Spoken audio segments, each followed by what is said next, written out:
So, welcome again to the last paper of this session on mutation testing and debugging.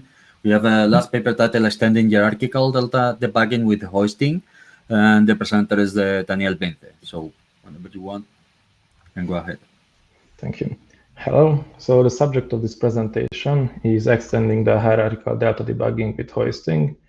And this paper is based on a joint work with my fellow researchers named Renata Hodovan, Daniela Bársony, and Ákos Kis. We are testing with the fuzzer framework in hope to trigger security failures. And fails can be memory leaks, segmentation faults, but we are happy with non-security related behaviors too, such as simple exceptions or unexpected outcomes with cross-validation. Fast testing is not about generating as little tests as possible, but about finding more and more bugs as fast as possible. And this way, the error triggering part of the failing test is around 1%. With this huge input is given to an engineer to fix the newly discovered error, then their brain cycles are wasted to find the 1%, and which is responsible for the bug. And this can be done significantly better. So let's automatize the test case reduction and give the minimal version of the input to the engineers. This way, we are burning CPU cycles for the reduction, but save brain ones for the creativity. And this way, we are not just develop the fuzzer itself, but a tool for reduction to support it. First, I will talk about the background on which built our extension, the delta debugging, then its hierarchical variant. After the foundations, I will talk about this paper's main contributions, the generalized transformation-based minimization framework, and hoisting, not pruning-based minimization algorithm, which based on this framework. At the end, I will talk about how we evaluated the presented algorithms on public test suites. The story began 20 years ago when Andreas Zeller came up with the delta debugging. It's a systematic iterative approach for reducing inputs by keeping its interesting property. This property can be anything. For example, the program prints out the hello world string to the console. But the program crashes are considered interesting more frequently. We would like to have the minimal form of this interesting input, which does the same things. So the algorithm splits the input to units and works on this set. Tries to remove as big sets of units as possible, so it's a greedy algorithm. First, splits the input into two parts and investigate both of the subsets, whether they still have the interesting property or not.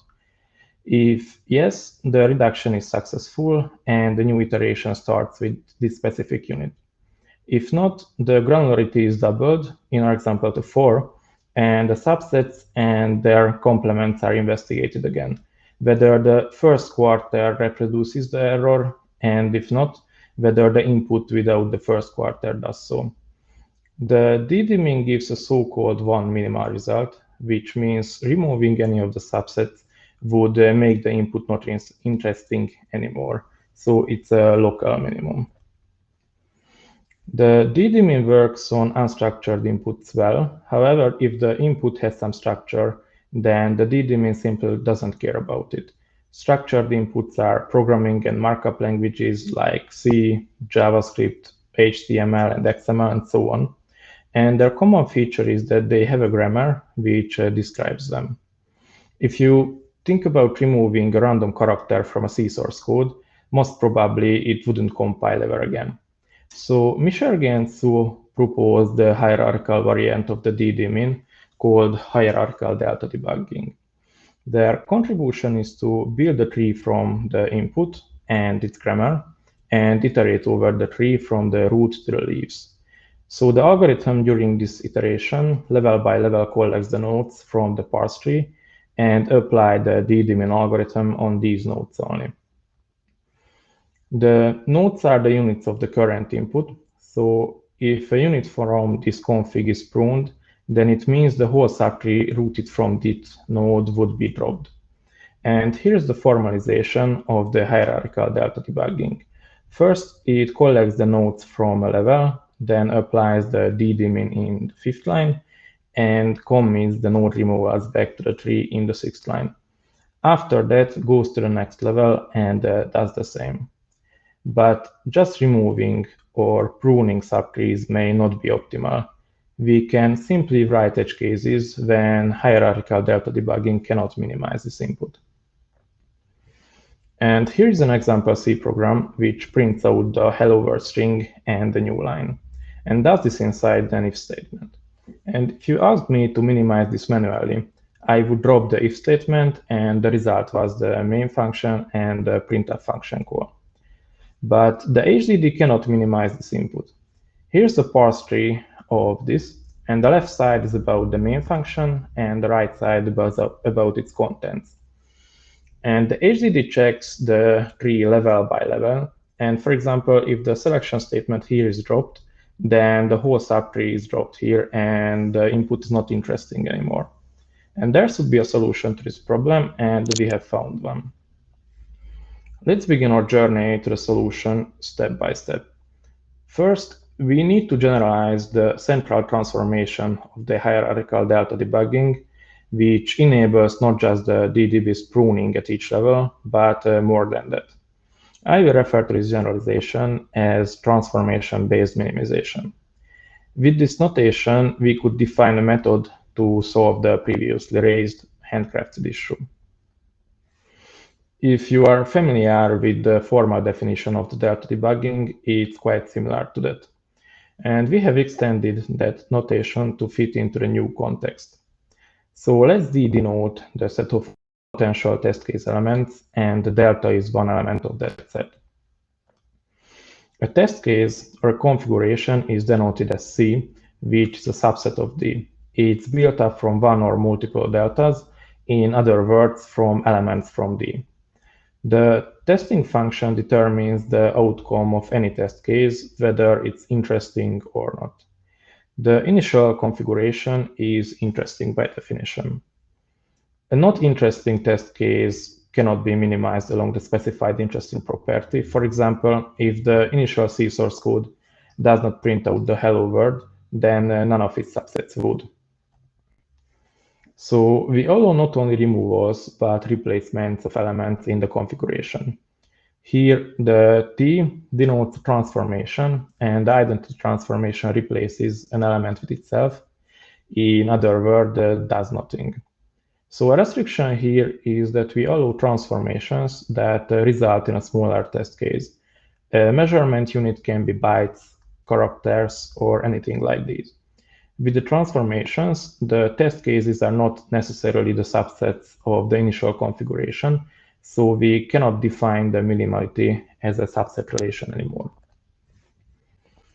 Potentially, not only one transformation candidate is available, and if so, we would like to apply which results in the smallest test case, or in other words, apply the biggest transformation. Like the ddmin was, it's also a greedy algorithm. And like the ddmin, the transformation-based minimization also searches for a local minimum. So one maximal transformation means that an additional transformation couldn't be done without losing the initial interesting property.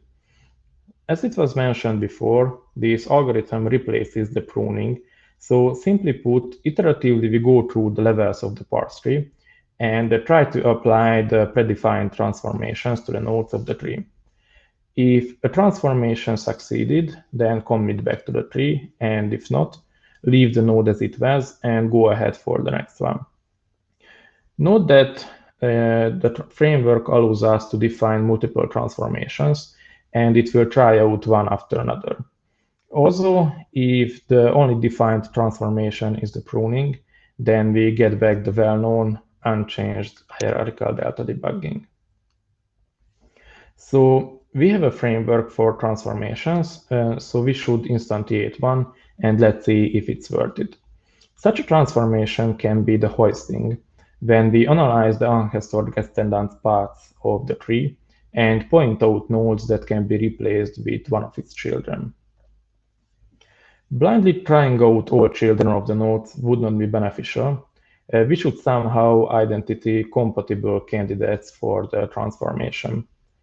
If the input is parsed via context-free grammar, then identically labeled nodes can be considered compatible. In terms of hoisting, the unhastor-descendant paths relationship is needed too. So here's the formalization of the compatibility check and candidate searching. So transitively checks the whole subtree and collects all the possible nodes for hoisting. A natural measure for nodes can be the size of the subtree. Means the size of the node equals the number of nodes in the subtree rooted in that node. With this notation, the hoisting reduces the size of the configuration as required in the transformation-based minimization. Changes are highlighted with yellow. So we collect the compatible nodes, and taming key checks whether the transformations are successful, then commit back the changes to the tree. If multiple candidates are available for a node, then it's prioritized by their distance to the unhastor, and further nodes give higher priority. This way, we try to buy the largest from the tree. And here's our Hello World example, but now we know something about hoisting and compatibility checks. There is exactly one external declaration and function definition, and the interesting part is in the right subtree. Here is the node is a compound statement, and checking the subtree, here is another compound statement labeled node here. So let's try to hoist up this whole subtree from here to here. And here's the result. And the hoisting step resulted significantly smaller parse tree. And if we read the leaves together, a minimal Hello World program is there without any unnecessary tokens, just the main function and the printf function call. As we could see, hoisting can achieve reduction on its own, but works best if used in combination with the basic HDD. I mean, as a pre-processing step to the pruning, first traverse the tree with hoisting, then again with pruning. And the HDD and the hoist algorithms are a bit similar. So another idea is to interlace them together. On each level, first execute the pruning, drop all subtrees that can be dropped, then execute the hoisting on those nodes that cannot be deleted on this level. So we have implemented these ideas in the Pizzereni project, and this year's March release contains this feature. It's a hierarchical delta debugging and test case reduction framework in Python with ANTLR v4 grammar support. In this experiment, we used the algorithms in 4 different combinations. First, the hierarchical delta debugging without any hoisting, it's our baseline. Second, the hoisting was applied as a pre-processing step to the HDD. Third, hoisting was interlaced with HDD as was in previous slide. And last, the combination of the last two. And the fixed point iteration version of the algorithms were used. We have collected test cases from various sources. First, the Hello World C example and the localized Pi computing Java example, which prints out the localized version of Pi and raises exception when the locale is not English, are handcrafted examples. Another test suite is the JavaScript reduction test suite, which contains Fuzzynator-generated JavaScript files that caused failures in the JavaScript engine. And the last test suite also contains Fuzzer-generated C sources that caused internal compiler errors in Clang and GCC compilers. The JavaScript reduction test suite contains 13 issues. Here's just the first 6 to fit into the presentation. In 10 of 13 cases, all hoisting-based approaches give strictly smaller output than the baseline by 50, 47, and 50% in best case. The average improvement over HDD is 12.85, 12.63%, and 12.85%. Application of hoisting increased the number of testing steps performed during the reduction in most of the cases. Hoist plus HDD was slower in 12 of 13 cases, HDDH in 8 cases, and hoist plus HDDH in all cases. We call this test suite as Perses test suite since it's in the Perses reduction tools repository. Again, 19 C examples and the first 3 Clang and the first 3 GCC errors are included here.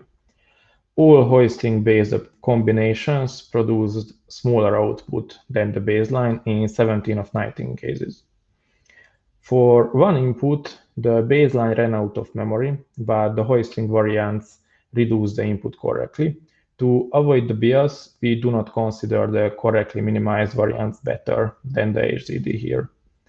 So the average improvements are 37.15, 38.54, and 39.82%, while the best cases are 80.72, 70, and 80.63%. Here, the hoisting has a positive effect on the number of test executions. HDDH performed the reduction of 17 inputs faster than the baseline, and when the hoisting was the prep-testing step, this improvement is visible only in 13 cases. So far, I've talked about transformation-based minimization, which generalizes the hierarchical delta debugging, then proposed such a transformation, the hoisting. We've seen hoisting as a prep-testing step, interlaced with HDD, and combination of these. All of the variants were implemented and published in the Prizzinelli project and can be found on the GitHub. We have evaluated the proposals on a Java example, 13 JavaScript files, and 20 C sources. To say some average numbers, Hoist HDDH outperformed the baseline by 25%, HDDH by 27%, and Hoist HDDH by 25% again. From these numbers, the handcrafted examples are excluded since they are created just for demonstrating the power of hoisting. So this was just one transformation, and we have prepared the Prizzinelli project so further and more creative transformations can be implemented easily, and it's open for contribution. Thank you.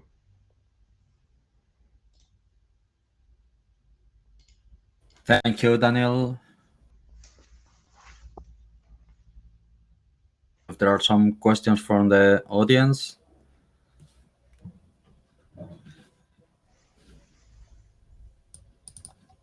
I have a question that, because I'm not an expert on the topic, but I think at some point you said that you basically, before the hoisting, I guess that's because if possible, you want to prune all the tree, or you can change those stages, and do the hoisting and then the pruning, or yes, you can change them. So it makes sense. I mean, maybe yes, but our intuition was that if the subtree can be dropped, then it's better to drop the subtree than the hoist up, because if we drop a subtree, we drop all of the characters there, and we can save runtime there. So we can grab out more sprays from the input with pruning than the hoisting. But if the pruning can be done, for example, in this C example, and the if statement couldn't be dropped because the printf was in there, then the hoisting is a new possibility to hoist up statements from there and again try to prune them one by one. Okay. Any questions?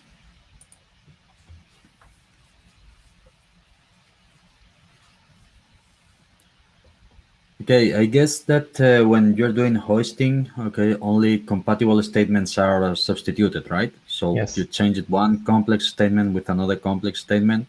Okay, so you always ensure that it's grammatically correct, the solution, right? Yes. When the context-free grammar builds the tree, then identically labeled nodes can be hoisted or changed. So this way, the grammatical correctness is stated. Okay, thank you. More questions?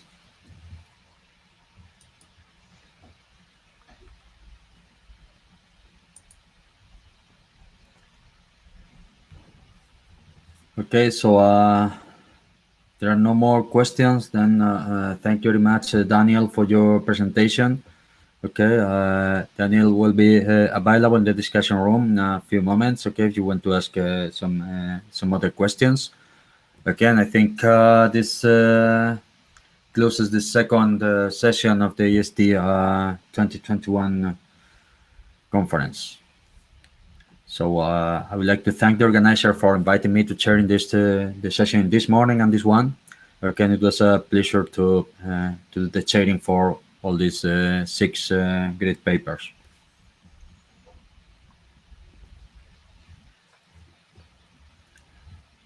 I don't know, Mario or Javier, because I think there is the keynote afterwards, right? Yeah, okay. After that, we have a pause, okay, and then we join again at the keynote, which starts at 5, okay, Spanish time, okay? Yes, please don't forget it. I think we are going to enjoy with the talk. Thank you very much, Francisco, for sharing. Thank you, Daniel, for your presentation. And thank you to all the people for participating. Okay, it's time to have a coffee or to have dinner or to have breakfast, depending on the part of the world that you have. Okay, we will join again at 5 o'clock for the keynote. Thank you very much. Bye. Thank you. Bye.